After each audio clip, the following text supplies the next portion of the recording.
പിന്നെ എന്തു ചെയ്യും? ഈശോ പറയും ലോകത്ത് നിങ്ങൾക്ക് ഞെരുക്കങ്ങൾ ഉണ്ടാകും. പിന്നെ എന്തു ചെയ്യണം? എങ്കിലും ധൈര്യമായിരിക്കണം. കാര്യം എന്താണ്? നിങ്ങൾ എന്നെ സമാധാനം കണ്ടെത്തണം. കാര്യം എന്താണ്? ഞാൻ ഈ തീക്കടൽ നീന്തിയ ആളാണ്. അപ്പം നിങ്ങൾ തീക്കടൽ നീന്തിയ ആളെ കൊണ്ട് നിങ്ങളെക്കൊണ്ട് ഞാൻ ചെറിയ തോടൊക്കെ നീന്തിക്കും. കാര്യം എന്താണ്? ഞാൻ തീക്കടൽ.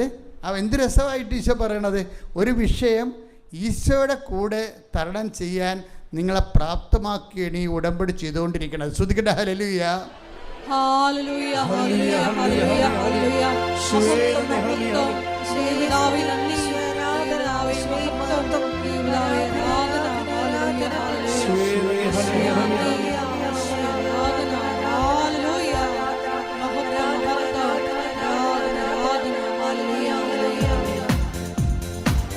കൈയടിച്ചുകൊണ്ട്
വിനിഷ ഈ മാസ്റ്റർ ഡിഗ്രി കഴിഞ്ഞിട്ട് പിന്നീട് കുറേ ICCMR അങ്ങനെ കുറേ പരീക്ഷകൾ എഴുതുന്നുണ്ട്. നാഷണൽ എലിജിബിലിറ്റി ടെസ്റ്റുകൾ PhDക്ക് വേണ്ടി എഴുതുന്നുണ്ട്. അപ്പോൾ ഇവളുടെ പ്രശ്നം എന്ന് വെച്ച് കഴിഞ്ഞാൽ ഇവളെ മാസ്റ്റർ ഡിഗ്രി കഴിഞ്ഞിട്ട് പിന്നീട് PhD എടുക്കണം. അതൊരു പ്രോസസ്സിങ്ങാണ്. അതിന് പിന്നെ വല്ല അസിസ്റ്റൻ്റ് പ്രൊഫസറോ വല്ലതൊക്കെ ആയിട്ട് കയറാൻ പറ്റുമായിരിക്കും. അപ്പോൾ ആ ഒരു ഉദ്ദേശത്തിലാണ് പോകണമെങ്കിലും ഈ PhDയുടെ ആ പ്രോസസ്സിൽ മുമ്പത്തേക്കാൾ സിലബസ് കട്ടിയായി. വെറുതെ എന്തെങ്കിലുമൊക്കെ നോക്കിയിട്ട് പോയി എഴുതാനൊന്നും പറ്റത്തില്ല. ചോദ്യങ്ങളൊക്കെ എല്ലാം കൃത്യമായ മറുപടി കൊടുക്കണം. അതുപോലെ തന്നെ എല്ലാ വിഷയങ്ങൾക്കും ക്ലിയർ കട്ട് ആൻസർ കൊടുക്കണം. അപ്പോൾ ഇതൊക്കെ ഒന്നും ഇവൾക്ക് അറിയത്തില്ല. അപ്പോൾ അതിൻ്റേതായിട്ടുള്ള കുറേ ടെൻഷനുണ്ട്. ഈ ടെൻഷൻ്റെ കൂടെ ഇങ്ങനെ ഓരോരോ ഇൻ്റർവ്യൂ, അതുപോലെ ഹോസ്പിറ്റല് സ്കാനിങ്, ബയോപ്സി, ഇങ്ങനെ കുറേ കാര്യങ്ങൾ അതിൻ്റെ റിസൾട്ട് വരുന്നവരെ മനുഷ്യന്മാർക്കുണ്ടാകുന്ന ഒരു ടെൻഷനുണ്ട്. ഈ ടെൻഷനെ കൈകാര്യം ചെയ്യാൻ വേണ്ടിയാണ് ഇതിൻ്റെ അകത്ത് വിശ്വാസ പ്രയോഗം വെച്ചിരിക്കുന്നത്.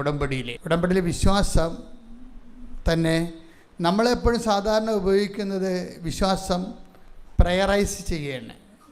Faith set in to prayer. അതോടുകൂടി നമ്മുടെ ആധ്യാത്മിക ജീവിതം ഏതാണ്ട് 70 വയസ്സ് കൊണ്ട് തീരുകയാണ്. ചില ആൾക്കാർ ആ പ്രാർത്ഥനയുടെ തരത്തിൽ അവർ മരിച്ചു പോകും. പക്ഷേ വിശ്വാസത്തിൻ്റെ ദൈവാനുഭവം അവർക്ക് ആഴപ്പെട്ടത് കുറവായിരിക്കും. ദൈവ സാന്നിധ്യം കുറവായിരിക്കും. ദൈവ സാന്നിധ്യമല്ല, അവർ ബ്ലെസ്സിങ്സ് തന്നെ. ദൈവത്തെ എന്തിനാണ് പ്രാർത്ഥിക്കുന്നത്? എന്തിനാണ്? അനുഗ്രഹം. എനിക്കിപ്പോൾ അനുഗ്രഹം ആവശ്യമില്ലെന്നൊക്കെ പറയത്തില്ല ആൾക്കാർ. കാര്യം അങ്ങനെ കുറച്ച് കാര്യം സെറ്റപ്പുള്ള ആൾക്കാർ പറയും എനിക്ക് അനുഗ്രഹം ആവശ്യമില്ല, ഞാൻ പള്ളിയിൽ പോകണില്ലെന്ന്. അനുഗ്രഹത്തെ അല്ലല്ലോ ദൈവത്തെ എന്തിനാണ് നമ്മൾ തേടുന്നത്? ദൈവത്തിന് വേണ്ടിയാണ് തേടുന്നത്. അതാണ് വിഷയം. ദൈവത്തെ അനുഗ്രഹത്തിന് വേണ്ടിയല്ല തേടുന്നത്.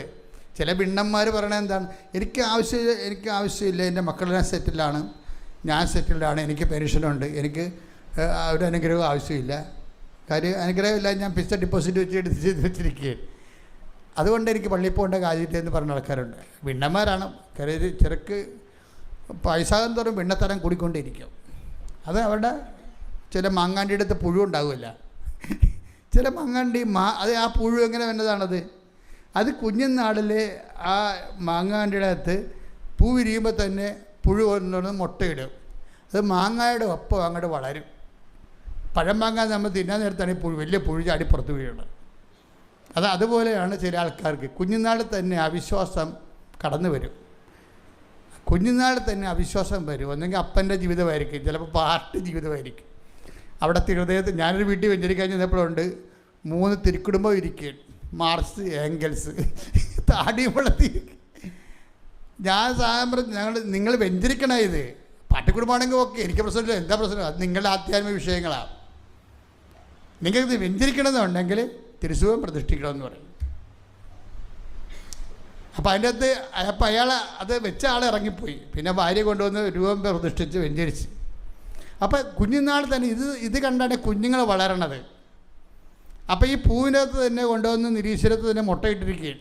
അപ്പോൾ ഇത് വളരുന്നതനുസരിച്ചതിൻ്റെ ഒപ്പം അപ്പം നിങ്ങൾക്ക് പലർക്കും ദൈവത്തെ കണ്ടെത്താൻ കഴിയാത്തതിൻ്റെ കാരണം കുഞ്ഞുനാളിൽ കിട്ടിയ ദൈവാനുഭവം ഇല്ലാത്ത മാതാപിതാക്കന്മാരുടെ വളർച്ചയാണ്. അത് ഇനിയുള്ള കാലത്ത് കൂടുകയുള്ളൂ, കുറയത്തില്ല. ഇനിയുള്ള കാലത്ത് കൂടുകയുള്ളൂ. കാര്യം നിങ്ങൾ മാതാപിതാക്കന്മാരുടെ ഏറ്റവും വലിയ ഡ്യൂട്ടി എന്ന് പറയുന്നത് കുഞ്ഞുങ്ങൾക്ക് വിശ്വാസം കൈമാറി കൊടുത്താൽ നിങ്ങളുടെ കംപ്ലീറ്റ് ജോലി തീർന്ന്.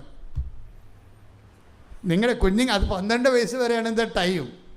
12 വയസ്സ്, 13 വയസ്സല്ല, 12 വയസ്സ് കുഞ്ഞുങ്ങൾക്ക് വിശ്വാസം നിങ്ങൾ കൈമാറി കൊടുത്താൽ, ഞാൻ എപ്പോഴും എൻ്റെ ജീവിതത്തിൽ കണ്ടിട്ടുള്ള കാഴ്ചയാണ്. അതായത് എൻ്റെ അപ്പൻ ഞങ്ങൾക്ക് അന്നുണ്ടായിരുന്ന 1 ഏക്കർ സ്ഥലത്ത് അപ്പനിങ്ങനെ എല്ലാ സമയത്തും കർഷകപ്പണിയാണ്, നിറച്ച് വാഴയും കാച്ചിലും ചേമ്പും ഒക്കെയാണ് വിട്ടിരിക്കുന്നത്. അപ്പൻ ഒരിക്കലും അപ്പനെ കാണുമ്പോൾ എപ്പോഴും മുണ്ട് കൊടുത്ത് കത്തി പിടിച്ചിരിക്കണ കാണാം. എന്ന് എപ്പോഴും ഇങ്ങനെ തിച്ചിക്കുകയും ചെയ്യുകയും തടവെടുത്തും മണ്ണിട്ടും വെള്ളമിട്ടും പായൽ വാരി വെച്ച് ഇതിൻ്റെ കൂടെ തന്നെയാണ് ഇപ്പം എൻ്റെ നല്ല ഓർമ്മയുള്ള സമയത്തൊക്കെ. പക്ഷെ ചില സമയത്ത് അപ്പം 12 തിരി കത്തിക്കും 12 മണിക്ക്. അപ്പം 12 തിരി ഉച്ച 12 മണിക്ക് 12 തിരി കത്തിക്കുന്ന ഇടയിൽ 12 മണിക്ക് എന്നിട്ട് അപ്പനെയും ഒറ്റ മുണ്ട് കൊടുത്ത് വേർത്തൊലിച്ച് കൈയും പിടിച്ചിരിക്കണ കാണാം. എന്നിട്ട് അപ്പം വന്നിരുന്നിട്ട് കുറേ സമയം ഇരുന്നിട്ട് പ്രാർത്ഥിക്കണേ കാണാം. എന്നിട്ട് രാത്രി ആകുമ്പോൾ അമ്മയോടും അച്ഛനോടും ഞങ്ങളുടെ പിള്ളേരൊക്കെ ഇരിക്കുമ്പോൾ ആ വീട്ടിലെ കഥ പറയും. ഓരോ വിഷയം വരുമ്പോൾ, ഒരു എക്സ്ട്രാ വിഷയം വരുമ്പോൾ, ഇപ്പോൾ ജീവിതത്തിൻ്റെ ലോഡ് തന്നെത്താൻ എടുക്കാൻ പറ്റാതെ വരുമ്പോഴാണ് ഈ 12 തിരി കത്തിക്കണത്. എന്നിട്ട് 12 മണിക്ക് വേർത്തൊലിച്ച് മുട്ട നിൽക്കുന്നത് പ്രാർത്ഥിക്കണത്. അപ്പോൾ എക്സ്ട്രാ ഡ്യൂട്ടി വരുമ്പോൾ അപ്പം ചെയ്യണ പരിപാടിയാണത്.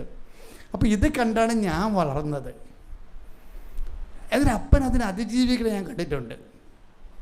അപ്പനങ്ങനെ ആരോടും സംസാരിക്കുകയോ കൂടുതൽ സംസാരിക്കുകയോ ചെയ്യും. എപ്പോഴും ജോലിയും കുടുംബങ്ങളൊക്കെ ആയിട്ട് നടക്കുന്ന ആളാണ്. പക്ഷേ അപ്പൻ സംസാരിക്കണം, ഈശോയോട് സംസാരിക്കുക. അമ്മയുമായിട്ട് അപ്പന് നല്ല ബന്ധമാണ്. അപ്പന് പറയാൻ ആളുണ്ട്, കേൾക്കാനും ആളുണ്ട്. അതാണ് വിഷയം. അപ്പനും ദൈവമായിട്ടുള്ള ബന്ധമുള്ളത് കൊണ്ട് അപ്പന് പറയാൻ ആളുണ്ട്. എന്താണ്, അപ്പന് കേൾക്കാനും ആളുണ്ട്. കാര്യം അത് നിസ്സാര ബന്ധമല്ല. ഹൈദരാബാദിൽ നിന്ന് പോരുമ്പോൾ അപ്പൻ ആപ്പടെ വീട്ടിൽ കൊണ്ടുവന്നത് ഈ 2ാം ലോകമഹായുദ്ധം കഴിഞ്ഞിട്ട് ഒരു സ്റ്റോർ കീപ്പറായിരുന്നു. ജോലിയില്ലാഞ്ഞ കാലത്ത്, അന്നത്തെ 10ാം ക്ലാസ്സാണ്, ഒരു സ്റ്റോർ കീപ്പർ ജോലി കിട്ടി.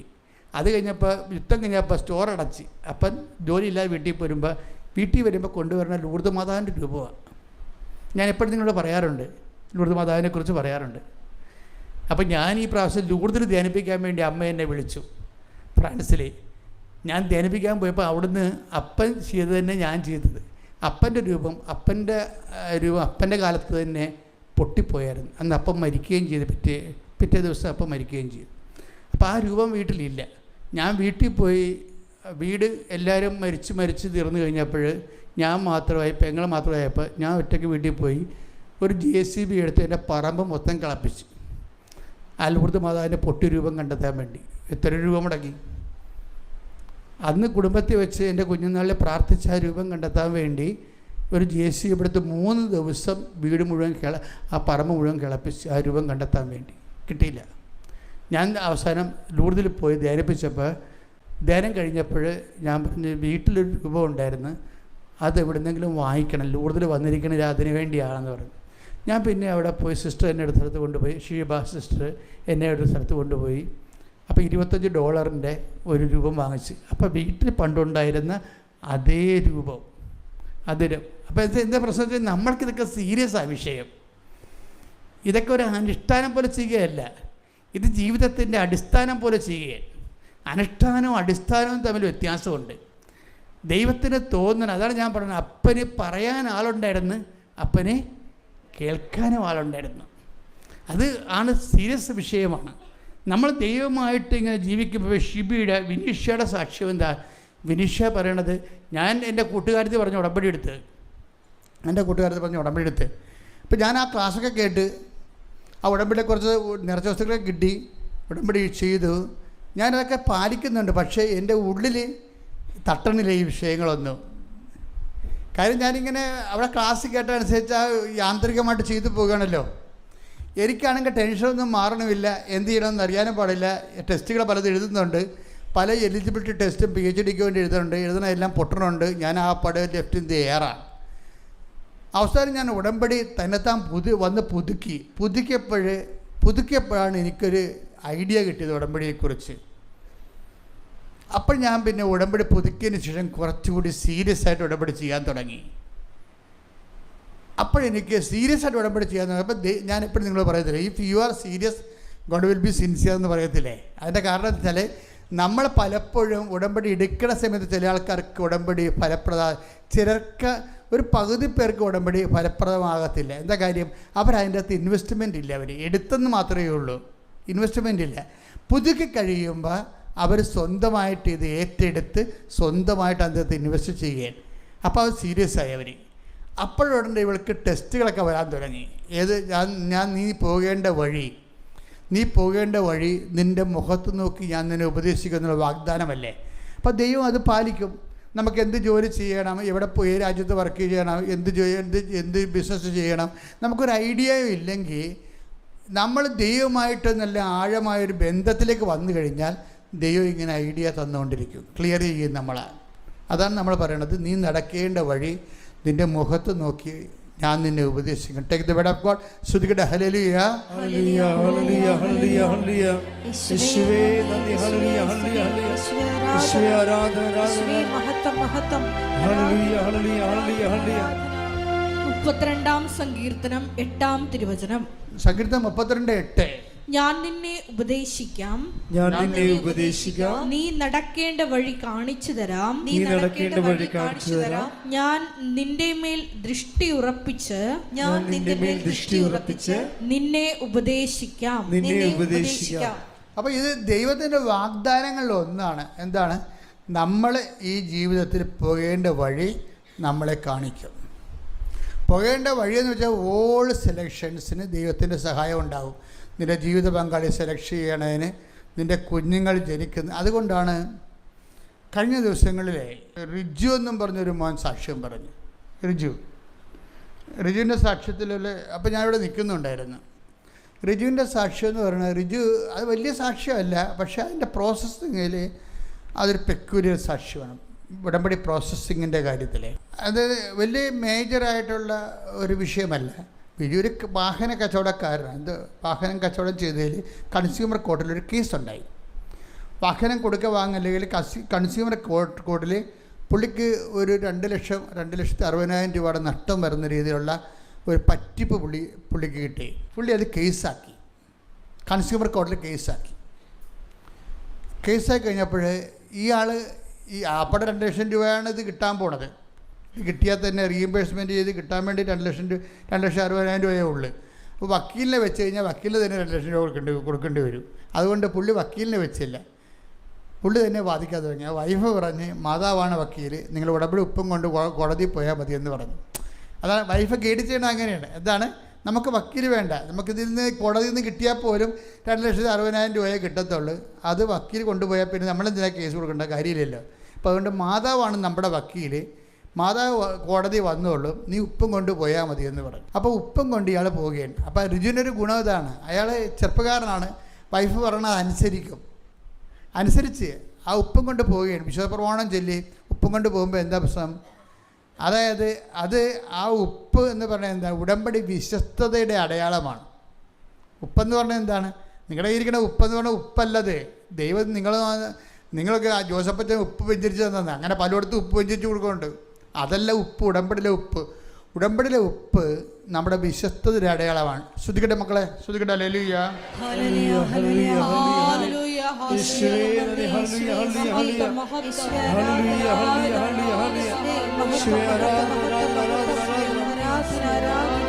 സംഖ്യാപുസ്തകം 18:19 എടുത്ത്. സംഖ്യ 18:19. ശ്രുതികട്ടെ ഹല്ലേലൂയ. ഇസ്രായേൽ ജനം ഇസ്രായേൽ ജനം കർത്താവിന് നിരാജനമായി സമർപ്പിക്കുന്ന വിശുദ്ധ കാഴ്ചകളെല്ലാം നിനക്കും പുത്രന്മാർക്കും പുത്രിമാർക്കും ശാശ്വത അവകാശമായി ഞാൻ നൽകുന്നു. കർത്താവിന്റെ സന്നിധിയിൽ നിനക്കും സന്തതികൾക്കും ഇത് എന്നേക്കും നിലനിൽക്കുന്ന അലംഘനീയമായ ഉടമ്പടിയായിരിക്കും. അപ്പൊ ഉടമ്പടി ഉപ്പ് നീരാജനം എന്ന് വെച്ച് കഴിഞ്ഞാൽ ലവണ ഉടമ്പടി, ഉപ്പ് തളിച്ചതെന്ന് അർത്ഥം. അതിൻ്റെ അർത്ഥം ഉപ്പ് തളിച്ചതിൻ്റെ ഉദ്ദേശം എന്താണ്? നിനക്കും ദൈവത്തിനും തമ്മിൽ ഇത് ശാശ്വതമായ ഉടമ്പടിയായിരിക്കും. അതായത് വിശ്വസ്തതയാണ് അവിടുത്തെ സബ്ജക്റ്റ്. അപ്പം നമ്മൾ ഉപ്പ് കയ്യിൽ പിടിച്ചു കഴിഞ്ഞാൽ I am fidel to the covenant എന്നതിൻ്റെ അർത്ഥം. ഞാൻ എൻ്റെ ദൈവവുമായിട്ട് ഉടമ്പടി വിശ്വസ്തതയാണ്. അത്രയും ഭയങ്കര ആഴമായ പ്രതീകങ്ങളാണ് ഉള്ളത്. പിന്നെ അല്ല വേറെ ഉപ്പ് ഭയങ്കര സംഭവമാണ് ശരിക്കും പറഞ്ഞാൽ. നിങ്ങൾക്കൊക്കെ ഇതില്ലാത്തെന്തറിയോ? നിങ്ങൾ ഈ നൊവേനപ്പാട്ടിൽ നിന്നും പല അച്ഛന്മാരൊക്കെ അവിടെ ഇവിടെയൊക്കെ നിന്ന് പിശാചിപ്പിടുത്തക്കാരൊക്കെ എല്ലാവരും ഉപ്പ് വെഞ്ചരി കൊടുക്കണില്ലേ? അതുപോലെ എന്തോ സംഭവമാണെന്ന് ഇത് വിചാരിക്കണേ. ദിസ് ഇസ് നോട്ട് ദൈ ടിക്കറ്റ്. ഇത് ഉടമ്പടിയുടെ ഘടകമാണ്, അവിഭാജ്യ ഘടകമാണ്. ഇതിൻ്റെ ഉദ്ദേശം എന്താണ്? ഇതിൻ്റെ ഉദ്ദേശം നമ്മളെടുത്ത്, അതായത് കർത്താവാണ് എൻ്റെ അവകാശം. ലേവ്യർ 2:13 എടുത്തേ. ലേവ്യർ 2:13. ലേവ്യർ 2:13. ലേവ്യർ 2:13. ധാന്യബലിയിൽ നിന്ന് നിന്റെ ദൈവത്തിന്റെ ഉടമ്പടിയുടെ ഉപ്പ് നീക്കിക്കളയരുത്. എല്ലാ ധാന്യബലിയോടും കൂടെ ഉപ്പ് സമർപ്പിക്കണം. അപ്പം എന്താ വിഷയം എന്ന് വെച്ച് കഴിഞ്ഞാൽ, ധാന്യബലികളുടെ കൂടെ ഉപ്പ് സമർപ്പിക്കുമ്പോൾ അത് നമ്മുടെ വിശ്വാസത്തെയും വിശ്വസ്തതയുടെയും സമർപ്പണമാണ് അവിടെ വരുന്നത്. 18:20 എടുത്ത്. ശ്രുതികട്ടെ ഹല്ലേലൂയ.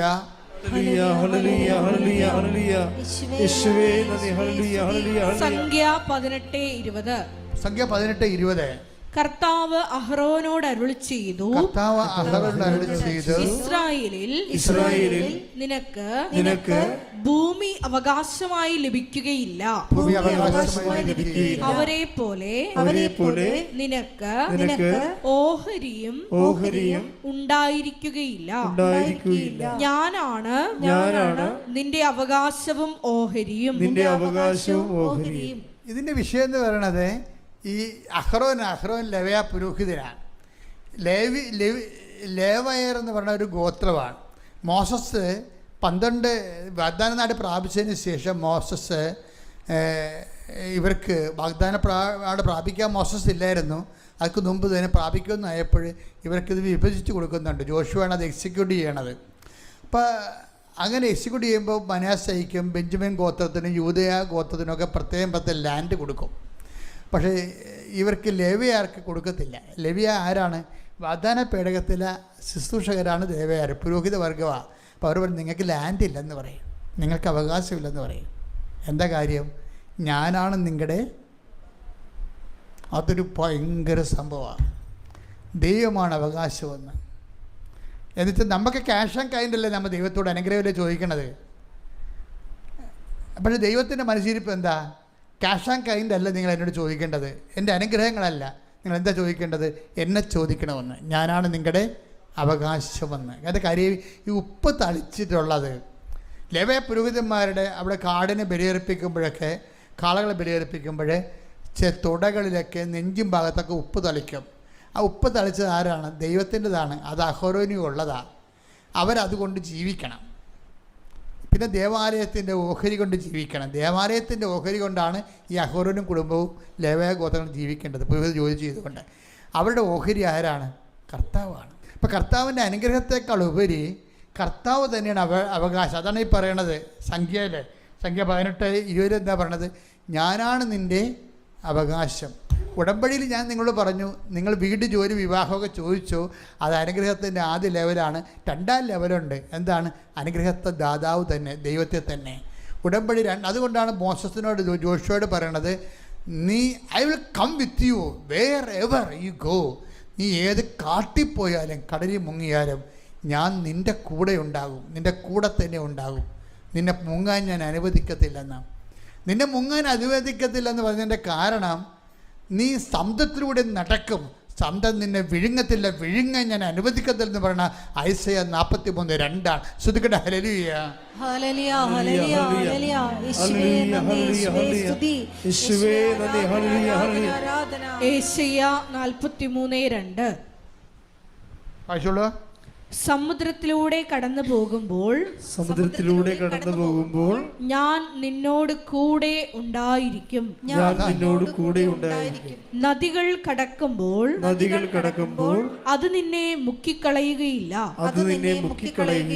അഗ്നിയിലൂടെ നടന്നാലും നിനക്ക് പൊള്ളലേൽക്കുകയില്ല. ജ്വാല നിന്നെ ദഹിപ്പിക്കുകയുമില്ല. അപ്പം ഇത് സാന്നിധ്യത്തിൻ്റെ ഒരു അടയാളമായിട്ടാണ് ഈ അഗ്നിയിലൂടെ, തീരുടെയും വെള്ളത്തിലൂടെയും മനുഷ്യൻ പോകുന്ന കടങ്ങളാകാം, രോഗങ്ങളാകാം. ഇപ്പം ക്യാൻസർ 4th സ്റ്റേജിലേക്ക് അച്ഛൻ പ്രാർത്ഥിക്കുമ്പോഴേ അതിൽ ചില ആൾക്കാരൊക്കെ they are appearing to me as if nothing happened. അവർക്ക് എനിക്ക് മനസ്സിലായിരിക്കണത് അവർക്ക് ഏതാണ്ട് ഒരു ചെറിയ തലവേദന മാത്രമേ ഉള്ളൂ എന്നുള്ള ഒരു രീതിയിലാണ് അവരെന്നോട് ഡീല് ചെയ്യണത്. എന്താ കാര്യം? ഈ ക്യാൻസർ 4th സ്റ്റേജിന് അവർ അഗ്നിയിലൂടെ പോവുകയാണ്, അവർ വെള്ളത്തിലൂടെ നങ്ങുകയാണ്. വെള്ളം മുങ്ങത്തില്ല, വെള്ളം നിന്നെ മുക്കത്തില്ല, അഗ്നി നിന്നെ പൊള്ളിക്കത്തില്ലെന്ന് പറഞ്ഞാൽ ഇവരിതിൻ്റെ ആ വേദനയും ചൂരും ഇവരനുഭവിക്കുന്നില്ല. കർത്താവ് അവർക്ക് ആന്തരിക അഭിഷേകം നൽകിക്കൊണ്ട് വേദന അനുഭവിക്കാത്ത, ആന്തരിക സമാധാനം നഷ്ടപ്പെടാത്ത രീതിയിൽ അവർക്ക് അഭിഷേകം നൽകിയിരിക്കുമ്പോൾ അവരെന്താ വസിക്കണത്? ദൈവം തന്നെയാണ് വസിക്കുന്നത്. അതാണ് അഭിഷേകം. കൈയടിച്ച് ശ്രദ്ധിക്കട്ടെ. Hallelujah.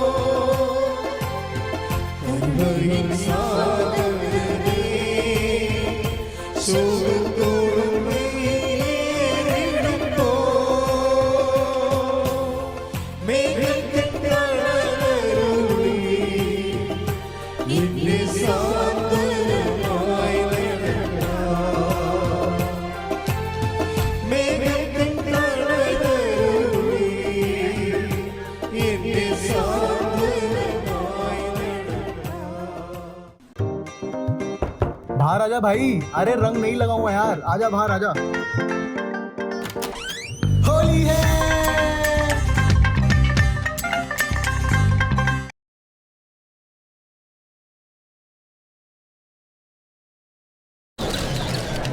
Labs have reached. You ready? Here, I got this.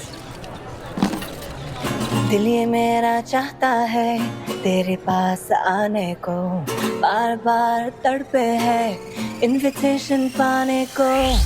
I wanna go to Minta का birthday blast, Minta का birthday blast. ये करते करते तुम बोर नहीं हो रहा? मिंत्रा बर्थडे ब्लास्ट में तुम, मैं, हर कोई इनवाइटेड है और सबको रिटर्न गिफ्ट्स भी मिलेगा.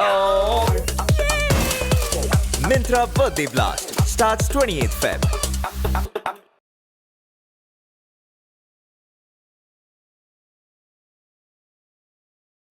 അഭിഷേകത്തെ സഹായിക്കുന്ന ഉടമ്പടി ഫോർമുലയാണ് യോഹന്നാൻ 15:10. നമുക്കറിയാം, നമ്മൾ അനുഗ്രഹ ലെവലിൽ നിന്ന് ഒരു വ്യക്തി 2ാം ഘട്ടത്തിലേക്ക്, ആത്മീയ വളർച്ച 2ാം ഘട്ടത്തിലേക്ക് എത്തുന്നത് അഭിഷേക ലെവലിലാണ്. അതിന് നമ്മളെ സഹായിക്കുന്ന സുവിശേഷ ഫോർമുലയുണ്ട്. അതാണ് യോഹന്നാൻ 15:10. ഞാൻ എൻ്റെ പിതാവിൻ്റെ കൽപ്പനകൾ പാലിച്ച്, ഏറ്റു പറഞ്ഞേ, ഞാൻ എൻ്റെ പിതാവിന്റെ കൽപ്പനകൾ പാലിച്ച് അവിടുത്തെ സ്നേഹത്തിൽ നിലനിൽക്കുന്നത് പോലെ നിങ്ങൾ എൻ്റെ കൽപ്പനകൾ പാലിച്ചാൽ എൻ്റെ സ്നേഹത്തിൽ നിലനിൽക്കും. എൻ്റെ പ്രിയപ്പെട്ടവരെന്ന് ഈ വചനം ഒന്ന് കേട്ടിട്ട് എൻ്റെ മക്കൾ ഒന്നുകൂടി പറയണം. അത് യോഹന്നാൻ 15:10. ഞാൻ എൻ്റെ